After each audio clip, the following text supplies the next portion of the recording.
کہ یہ میں نے سب کچھ کیوں کیا؟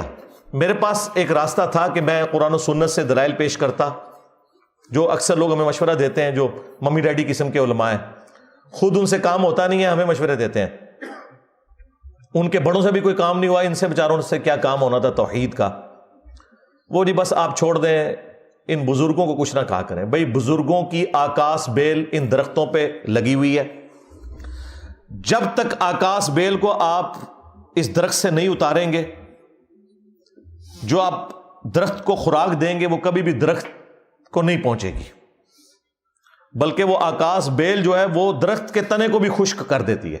یہ بزرگوں کی آکاس بیل ہے جس کو میں نے اتارا۔ اس کو اتارنے کے لیے اگر میں قرآن و سنت کا صرف راستہ اختیار کرتا، انہوں نے پتہ کیا کہنا تھا؟ او جی بخاری مسلم تو سلطان بہو نے بھی پڑھی ہوئی تھی، قرآن سلطان بہو کو نہیں آتا تھا، تم کہتے ہو ایاک نعبد و ایاک نستعین، تو پھر سلطان بہو نے کیوں کیا ہے؟ سن فریاد پیراں دیا پیرا، میری فریاد سنی کن تر کے ہو، بیڑا میرا وچ کھپراں دے جتھے مچ بھی نہ بیندے ڈردے ہو۔ تو یہ سلطان بہو پھر کیوں عبد القادر جیلانی سے مدد مانگتے رہے؟ انہیں نہیں تھا پتا کہ قرآن میں یہ لکھا ہوا ہے۔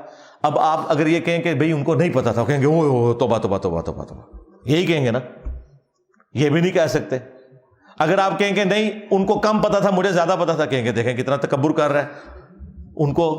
تو اس کا حل پتہ کیا تھا؟ باپے فارغ کرتے ہو، چشتی رسول اللہ، تھانوی رسول اللہ، صاحب اور سکر کی عبارت، لیوائی اعظم من لیوائی محمد، یہ ساری عبارتیں اتنی بار کھرچو کہ کینسر بنا دو۔ یہ میری دعوت کا سیکرٹ ہے جسے میں نے انجینئر کی ڈاکٹرن کا نام دیا۔ ہاں، اور دیکھو انجینئر دی ڈاکٹرن کام کر گئی ہے، بڑے بڑے مواحد آئے بیچارے ناکام ہو کے دنیا تو گئے، گالا کھا کے گئے، کام کوئی نہیں ہویا۔ میں نے یہ دیکھے جس طریقے سے یہ میں نے اس کی دوائی اینٹی وینم تیار کیا، جسے میں پھکی کہتا ہوں، الزامی جواب، ان کی گستاخانہ عبارتیں انہی کی کتابوں سے نکالی، کیونکہ ان کا یہ گمان تھا اور ان کا یہ زوم تھا کہ ہمارے بزرگ گستاخ نہیں تھے، باقی سارے گستاخ ہیں۔ میں نے ان کی کتابوں سے ان کو الٹ دیا اللہ کے فضل سے۔ ہاں اب دیکھیں، اب ان کو قرآن بھی سمجھ آ رہا ہے، بخاری بھی سمجھ آ رہی ہے، مسلم بھی سمجھ آ رہی ہے۔ کیوں؟ میں نے ان کا دماغ صاف کر دیا، آکاس بیل اتار دیا کہ یار بزرگ تو اتنی کتابوں میں لکھ کے گئے ہیں۔ کہتے ہیں نہیں بزرگ تو نہیں لکھ کے گئے، بعد میں تبدیل ہو گئی ہے۔ یہ بھی بہت بڑی کامیابی ہے کہ مان گئے ہیں کہ بزرگوں کی کتابیں محفوظ نہیں ہیں۔ مطلب کیا ہے پتہ ہے اس کا مطلب کیا ہے؟ کہ آندہ سے بزرگوں کی کتابوں سے دین نہیں حاصل کرنا، دین قرآن و سنت سے حاصل کرنا ہے۔ سرکار یہی تو ہم کہہ رہے ہیں، مرنے سے پہلے اے مسلمان کر لے اس پہ غور، کتابوں کا خدا اور ہے، بابوں کا خدا اور، کتابوں کا پیمبر اور ہے، بابوں کا پیمبر اور، کتابوں کا دین اور ہے، بابوں کا دین اور۔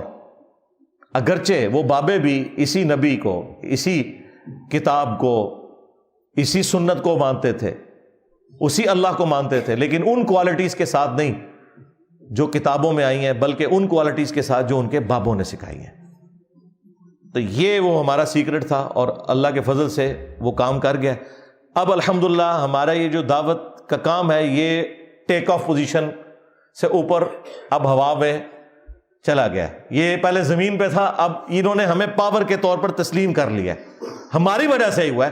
دیوبندی نہیں ان سے چشتی رسول اللہ پہ فتویٰ دلوا سکے، اہل حدیث نہیں دلوا سکے، شیعہ نہیں دلوا سکے، الٹا مناظروں میں یہ لوگ دفاع کرتے رہے اور وہ چھوٹو پیچھے بیٹھ کے سبحان اللہ پڑھتا رہا۔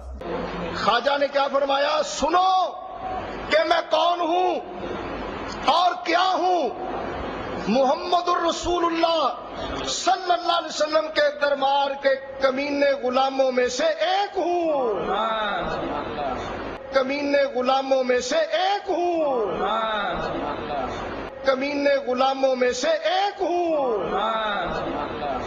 اہل حدیث نہیں کام کروا سکے، انجینئر صاحب نے کروا لیا، تو آپ پھر پتہ چلا کہ باباؤں کے بابا کون ہیں۔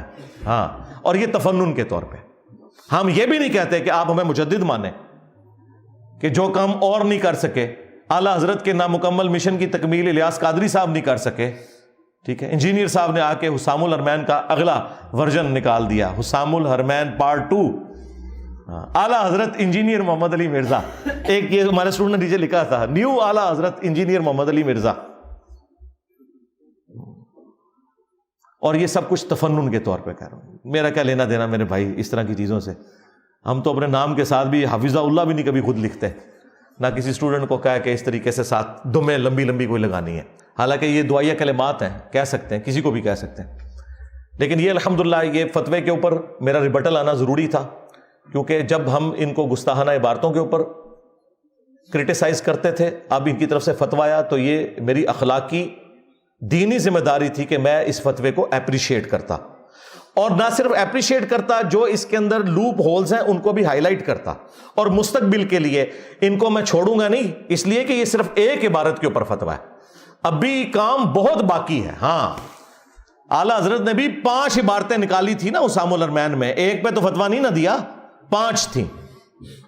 ویسے تو ابھی اعلیٰ حضرت کی اگر میں زبان میں بات کروں تو مجھے ان سے پتہ کیا کہلوانا چاہیے اینڈ پہ، کہ تم کہو کہ آج تک جتنے لوگوں نے اسے پرنٹ کیا، ہاں، جتنے لوگوں نے ان کتابوں کی تعریف کی، جتنے لوگوں نے اس کے اوپر مناظرے لڑے، وہ سب کے سب کافر، ان کے کفر میں شک کرنے والا بھی کافر، سارا فرقہ ہی فارغ ہو جائے گا، کسی نہ کسی درجے میں کوئی نہ کوئی چین جوڑ جائے گی پیچھے جا کے، کیونکہ اعلیٰ حضرت نے اسام الارمین میں اسی طریقے سے لکھا ہے۔ لیکن ہم صرف عبارتوں کے اوپر بات کرتے ہیں۔ باب اللہ کے پاس جا چکے، وہ اللہ کو خود جواب دے ہوں گے، اگر انہوں نے یہ کہا ہے بھگتیں گے، اگر نہیں کہا اللہ کے حضور بری ہیں بالکل۔